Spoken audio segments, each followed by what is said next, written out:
ಸ್ನಾನ ಮಾಡೋಣ ಅಂತ ನೀರಿಗಿಳೋಣ ಅಂತ ಯೋಚನೆ ಮಾಡಿದರೆ ನೀರು ತುಂಬ ಮಣ್ಣುಮಯವಾಗಿದೆ, ಅಂದರೆ ಅಷ್ಟು ಶುಚಿತ್ವವಾಗಿ ಕಾಣಿಸ್ತಿಲ್ಲ.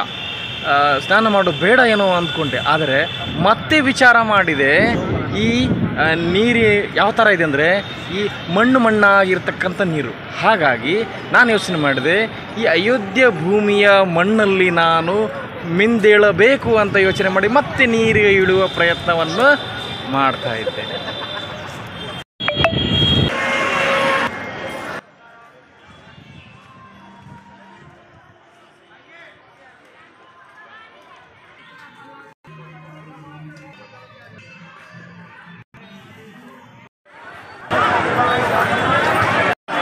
ನಮಸ್ಕಾರ ಬಂಧುಗಳೇ, ನಾನೀಗ ಉತ್ತರ ಪ್ರದೇಶದಲ್ಲಿದ್ದೀನಿ. ಉತ್ತರ ಪ್ರದೇಶದ ಶ್ರೀರಾಮ ಜನ್ಮಭೂಮಿಯಾದ ಅಯೋಧ್ಯೆಯಲ್ಲಿದ್ದೇನೆ. ಅಯೋಧ್ಯೆಯ ಶ್ರೀ ಹನುಮಾನ್ ಗಡಿ ದೇವಸ್ಥಾನದ ಮುಂಭಾಗದಲ್ಲಿದ್ದೇನೆ.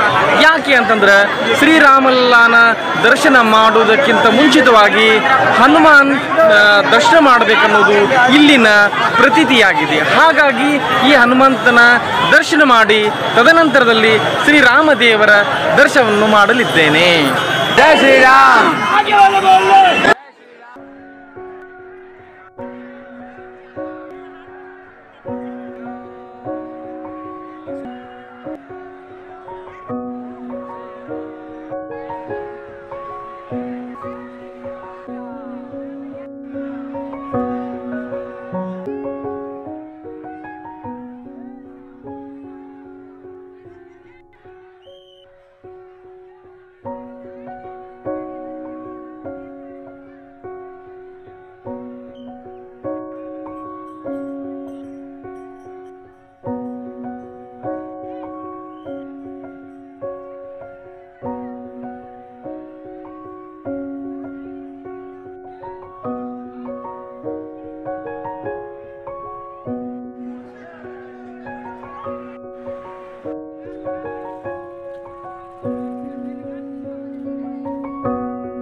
ಜಾಗ, ಈ ಸ್ಥಳ ಎಷ್ಟು ವಿಶೇಷ ಅಂದರೆ ಭಾಳ ಅದ್ಭುತವಾಗಿದೆ.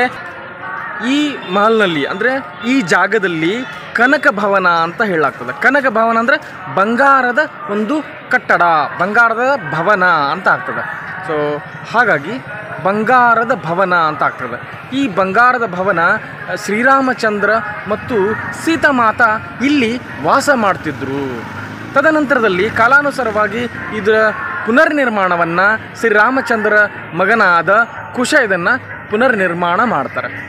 ಮತ್ತು ಇದು ದ್ವಾಪರ ಮಧ್ಯಭಾಗದಲ್ಲಿ ಋಷಭದೇವರು ಇದನ್ನು ಪುನರ್ನಿರ್ಮಾಣ ಮಾಡ್ತಾರೆ.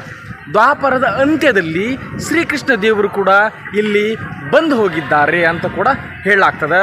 ಮತ್ತು ಕಲಿಯುಗದ ಪ್ರಥಮ ರಾಜನಾಗಿರ್ತಕ್ಕಂಥ ವಿಕ್ರಮಾದಿತ್ಯ ರಾಜು ಕೂಡ ಇದನ್ನು ಪುನರ್ನಿರ್ಮಾಣವನ್ನು ಮಾಡಿದ್ದಾನೆ.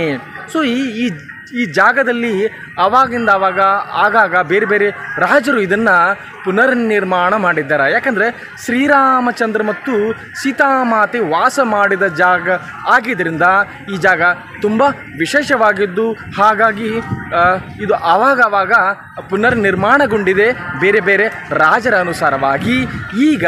ಈಗಿರುವ ಟ್ರಸ್ಟ್ನ ಅಧ್ಯಕ್ಷರಾಗಿ ಇದ್ದಾರಲ್ಲ, ಅವರಿಂದ ಇದು 2019ರಲ್ಲಿ 13ನೇ ತಾರೀಕು ರಾಮನವಮಿ ದಿನ ಇದನ್ನು ಪೂರ್ಣಗೊಳಿಸಿದ್ದಾರೆ. ಮತ್ತು ಇದು ಹೊಸ ಕಟ್ಟಡವಾಗಿದೆ, ಸುಂದರವಾಗಿದೆ.